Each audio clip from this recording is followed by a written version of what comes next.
Good evening, it's me, Audrey Lee, and I'd like to welcome you to Marriage and More. This week we're going to pick up talking about communication again. We're going to pick up with the 4 types of communication styles. The first one we're going to talk about is passive communication.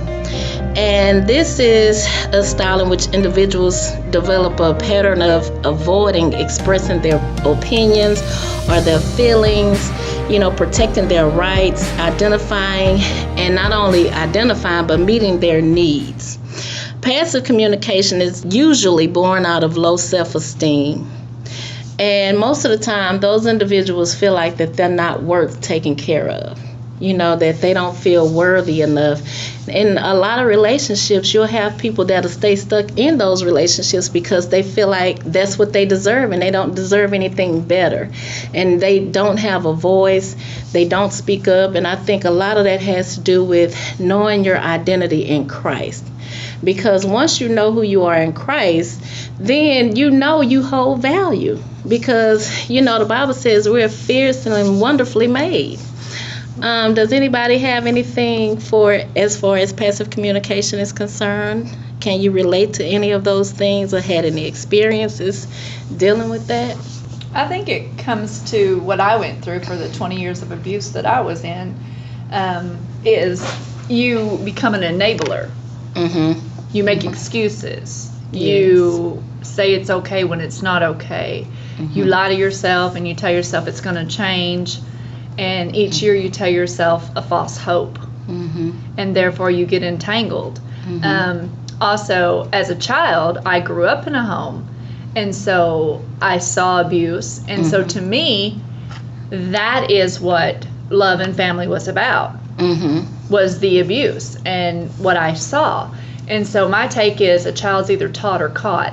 And I was caught. And so that cycle continued for 20 years. Until someone from the outside stepped in and said, this is not right. Yes.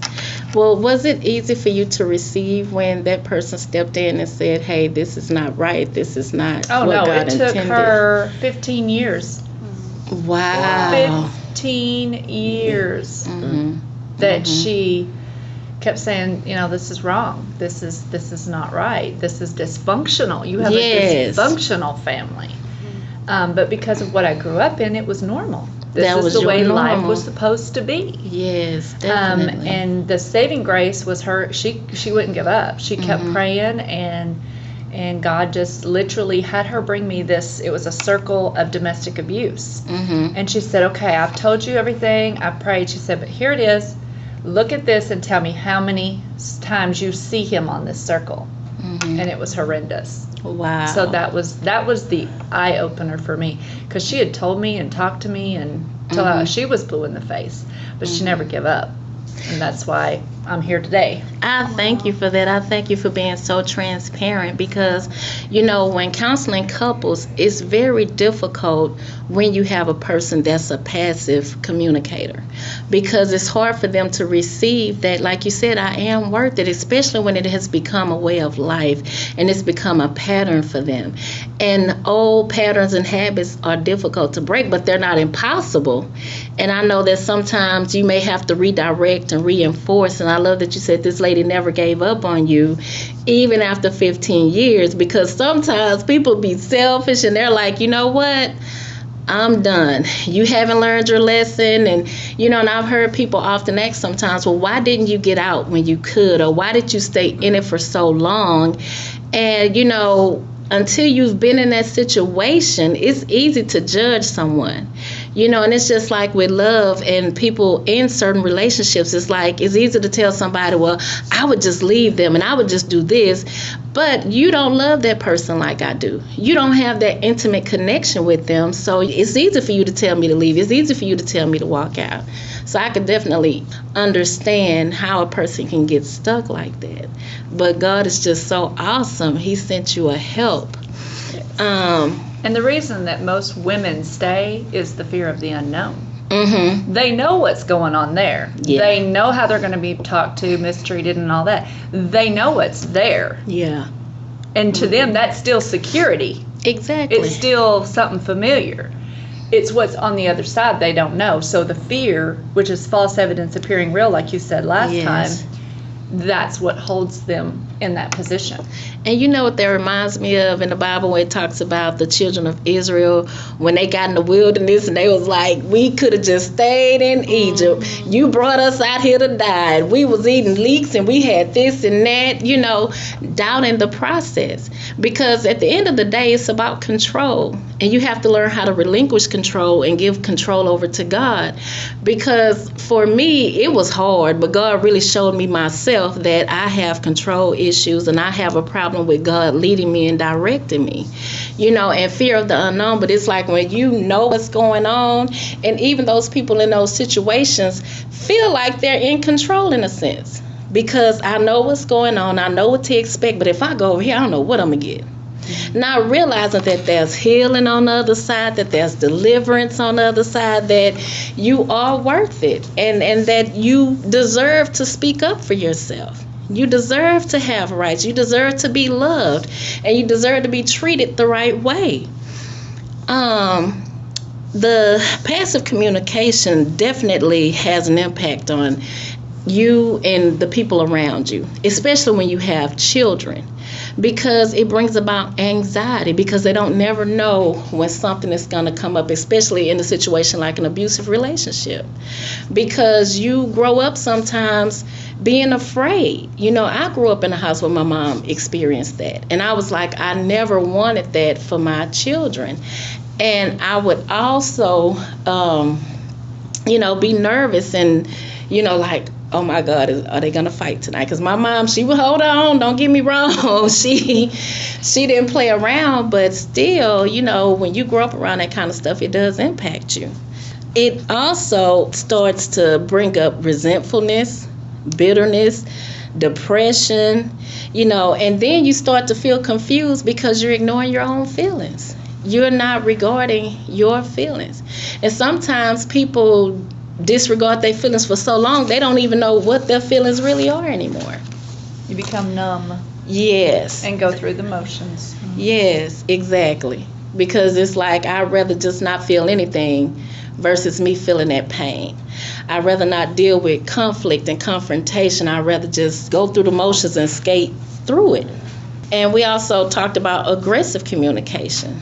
It's a style, and I think this is more of the abuser part of it, because they express their feelings and their opinions and advocate their needs in ways that violate the right of other people. Not considering that this person is a person and they have rights and they're human.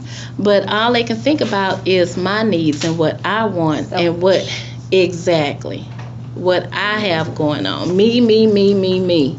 That's also born out of low self-esteem. And it's funny because it says that, it's often caused by past physical or emotional abuse.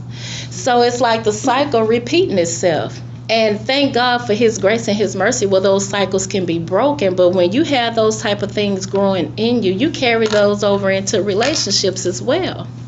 Has anybody ever had to deal with someone that had an aggressive communication style? Because you don't only deal with it in relationships, but you deal with it also on the job sometimes, where you have people that have very aggressive communicating styles, and it's like, oh my goodness, how do I deal with this? So how do I let this person know that this is not okay and that you're infringing on my rights? Well, may I ask you a question? Exactly. Yes. What is passive aggressive behavior? We're about communication. Okay, we're going to get into that next. Okay.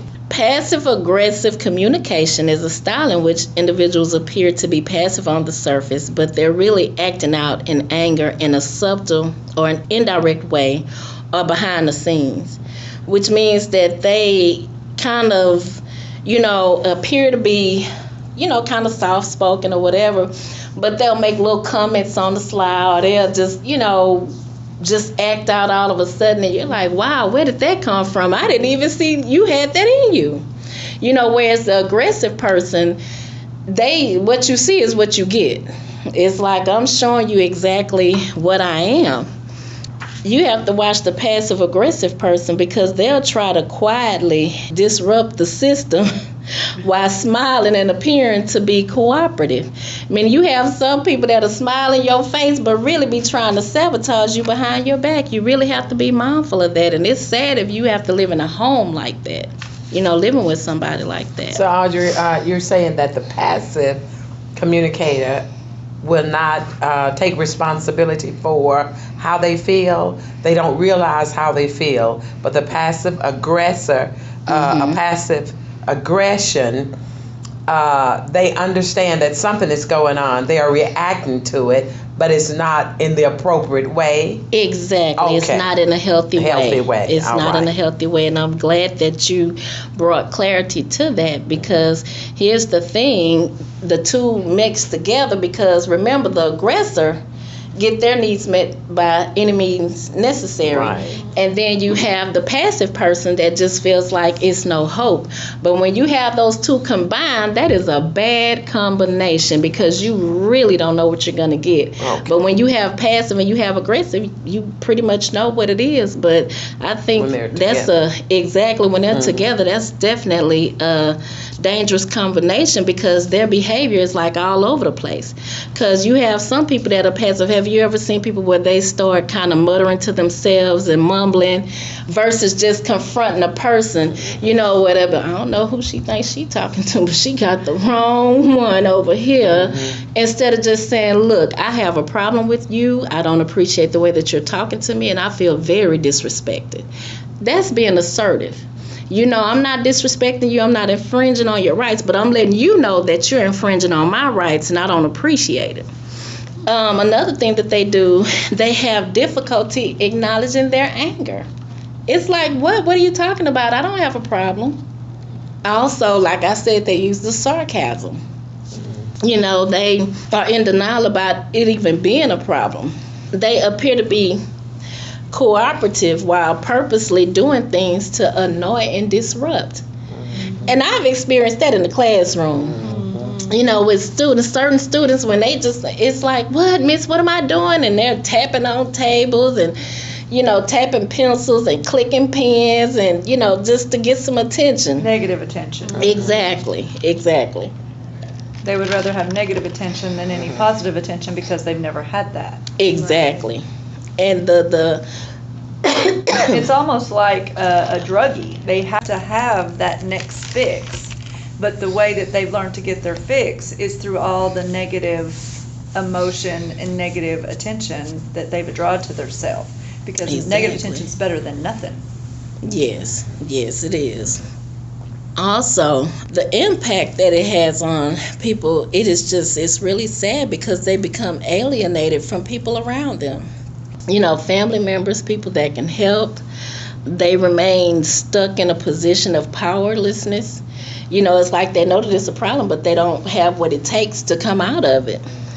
And they also have resentments while their issues are never really addressed in the right way, and they can't be mature. The last one, which is the most healthiest, is assertive communication. Assertive communication is a style in which individuals clearly state their opinions and their feelings, and they firmly advocate for themselves and their needs without violating the rights of others. And assertive communication comes from having high self-esteem. And these individuals, they value themselves, and they know that they have value. Not only do they value themselves, but they value their time and their emotional, spiritual, and physical needs. And they are strong in those areas, and they advocate for themselves, but they're being respectful of the rights of others. They're being considerate, towards others. And some of the qualities of assertive communication is to clearly state your needs. And that's really key in communication, because you have to say what the need is. Because it's just like, with our students or with our children, mama, this hurts, or, I don't understand this. Well, tell me what exactly is it that hurts? Or if I'm helping with homework, I don't get this, I don't understand. No, tell me exactly what it is about this you don't get, so that I can help you. But if you just say this, it's a lot of stuff here. So I need you to be really specific about it. They know how to express their feelings clearly and appropriately and respectfully. Because sometimes when people are hurt and they have needs, they don't always act out in the right way. They don't always express their feelings the way that they should. Because when you're in pain, it'll make you say and do some stuff that you normally wouldn't do. But if a person is assertive and they're strong in that area, even in pain, they can still express what's going on. And they also use I statements. And that's very key when you're having conversations and you're communicating, because I means ownership. I acknowledge that I did this, this, and this. Or when you do this, I'm feeling this way, or I'm feeling rejection from you, or it doesn't shift the blame, but it's just clearly stating what is needed. They have good eye contact, and then speak in a calm and clear tone of voice. Last week we talked about tone, because we know sometimes those tones can get out of control. Those tones can get up there. Also, they feel connected, and they feel competent. Have you ever heard a person in a relationship feel so helpless sometimes, and they don't feel connected, and they just feel like they're just kind of, in it? But a person that is an assertive communicator can indicate when there's a problem and address the problem and be able to overcome the problem. And that's very healthy and very much needed in all types of relationships, whether it's a parent-child, a spouse, or you're dating or whatever. Good communication is very, very necessary. And I've encountered people that have different communication styles. And even in counseling people, you have to be mindful of how you're coming across to them and how you're communicating them, because you want them to be able to take the tools that you give them and use them effectively, so that they can be able to apply the tools. But if it's just like you giving me this thing to put together, but you didn't give me the manual, the how-to manual. Have you ever went to the store and got something? It's like, where's the book? I don't know how to put this together. I found something very interesting about how couples communicate in marital relationships.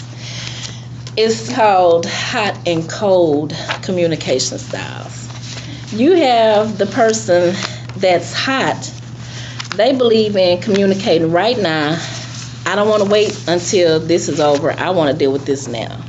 And then you have another person that's kind of like, I really don't want to deal with this right now. And I like what you said, Tish, because sometimes you don't know what type of household that this person grew up in. And if you don't have that information, then you don't have compassion or an understanding of why that person may be responding that way. For example, in an article I read, it talked about a couple that, was frequently getting in arguments, and the husband would always storm off and leave. And the wife could never understand that, but she was always so aggressive and like, I want to deal with this now. And he's like, look, not right now. Give me a minute. Let me calm down. But she's studying in his face. So it's like, my thing is now I'm just going to leave because I don't want to have to deal with this. And she's feeling like, if you really love me, we can deal with this right now. But not realizing that her husband grew up in a house with a dominant mother. So the mom was constantly in his face telling him what to do. And it's like, oh my goodness, this is what's going on with my wife. And I don't want to have to experience this. But it took them going to therapy to get to the bottom of what was going on. Something as simple as, a small argument would turn into them not speaking for days, or it can also turn up into separating, because sometimes when you're just exposed to so much toxic stuff and abuse, it's like, I just want out. I don't care. I just don't want this situation anymore. Some people feel like I just can't commit, and it's just the fact that I really just don't know what to do and I don't know how to fix this. The hot style is like they want to engage immediately. They want to put things on the table and get it done. You get anxious and it's like, this cannot wait. We have to deal with this now. And then the person with the cold style is like, I need to cool off and think things through. It's not that I don't want to communicate with you. I just don't want to do it right now. And it's okay to say that. Sometimes people don't know that I don't want to communicate this right now. It doesn't mean that I'm not going to communicate with you, but I just need some time. And, and I've had those kind of moments. And I'm sure my husband had, because we've had times where we were in heated discussions, and he's like, look, I'm just finna go, and I'm following him all around the house like, look, I'm saying this and this, and he is like, I don't want to hear this right now. And he ended up leaving, and I'm like, well, why did he leave? He didn't have to leave. We were supposed to work this out. If we're married and we love each other, we're supposed to handle this right now. And he's like, look. And it took me a couple of times, I'll be honest, of bumping my head to realize that, if he says not right now, that means not right now. It doesn't mean that we're not going to deal with it. We're just not going to deal with it at that moment, at that point. Can anybody relate to the hot and cold styles?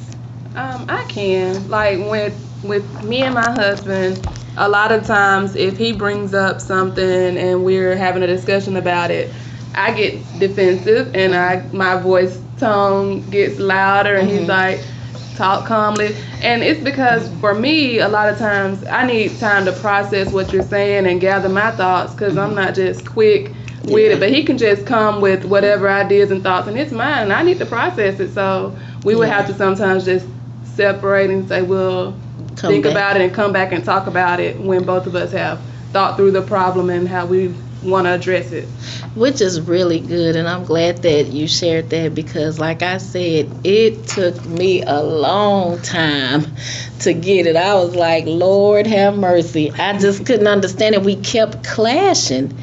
And I was just, one day I'm like, Lord, I don't understand. And God just had to show me, and I had to ask him to give me wisdom on how to deal with my husband, because I went through the phase of going to everybody for advice, my grandmother, my mom. I'm like, and God is saying, why not come to me? Right. I'm the manufacturer. I made him. Exactly. I know what makes him tick.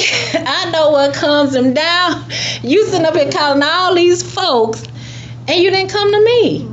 And I was like, so I started like praying before I would even talk to him, especially if it was something serious. I'm like, okay, Lord, now look, I'm about to go in here and have this conversation. I need you to go before me, prepare my husband, give him a heart to receive what I'm saying, give him, ears to hear me, but also give me the wisdom and help me to come in a loving way.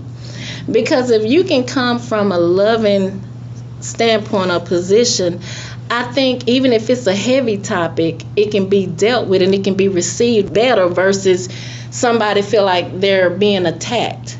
You're coming at me to tell me what I did wrong. You're not telling me anything that I've done right. And all I hear is I need to change this and I need to fix this and this and this and that. But when you can come with the positive, it's well received. I also had to learn that even with dealing with my children, because those are 3 different personalities. And my oldest, she's more like her father. She's real quiet. She can come in and I'm like, okay, well, Kayla, how was your day? And she's like, it was okay. But I'm looking at her face and I'm, Kayla, how was your day? Tell me what's going on. Nothing, Mama, it's okay. No, it's not okay. Come back. Let's have this conversation.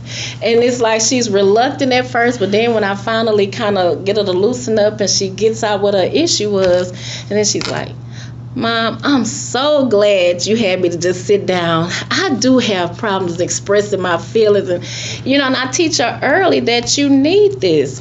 Because not only, in school, when you have friendships and something happen between you guys, you need to be able to express your feelings. When you get into a relationship. I think that's how sometimes people fall into a passive communicating state. A lot of times when you grow up in a household and every time you go to that person of authority that's over you, and all you get is shame, guilt, condemnation, and get out of here, leave me alone, I don't want to talk, then you learn that that's the way communication's supposed to be. Wow. So therefore, you carry that through your friendships, and you just let everyone dump on you, and you just go through the motions so you don't have to feel that neglect, that resentment, that abandonment, all those things that you have to deal with growing up in a household that didn't come with a manual to start with. So I mean, you can't Exactly. blame that person. Yeah. But the thing of it is like I said, a child's taught or caught, and you know, if that's all you know, that's all you know. Exactly. And and I've had to express that to people sometimes, because at the end of the day, a person can't give you what they don't have to give. If I've never been taught how to communicate, then I can't do it. If I've never been taught how to love, then I can't express love. I can't communicate love. So May I share something at that point? I grew up in a very wonderful home, but we never heard my parents tell each other that they loved each other, and my parents never told us that they loved us. And so after we got older, we finally asked my Dad, why didn't you ever tell us that you loved us? He said, well, my parents never told me that they loved me. Wow. And so it's just proved what you said. If you don't know it, or if you don't have it, you can't give it. And we knew my parents loved us because of the way they treated us, but they never said that. And so if you don't know how to give it, or you don't have it to give, you can't do it. And so I think that's important for somebody to know, that you must recognize the experience of the other person before you get into any kind of communication with anybody. I love You need that. to know how they communicated with their parents, or with their husband, or their wife, or their children, before you can expect them to be in some kind of communication with you. This is so true, and I love that, because you have to be able to, like you said, know how to communicate and express love. Right. It's a two-way thing, and I'm just so upset that our time is almost up. Oh. But I'm glad you brought that up, because next week that's definitely what we're going to be talking about. Is very love, good. communicating and expressing love, and Yes. it's key and it's necessary. Well, I hope you guys have enjoyed tonight. It's been great. We appreciate you so And much. I thank you guys for all of your participation and your feedback. I'm loving it. So We're until looking forward next to week. it next Thank week. You. Thank Thank you. you. Thank you so I'm much. glad you guys enjoyed it. All So until right. next week.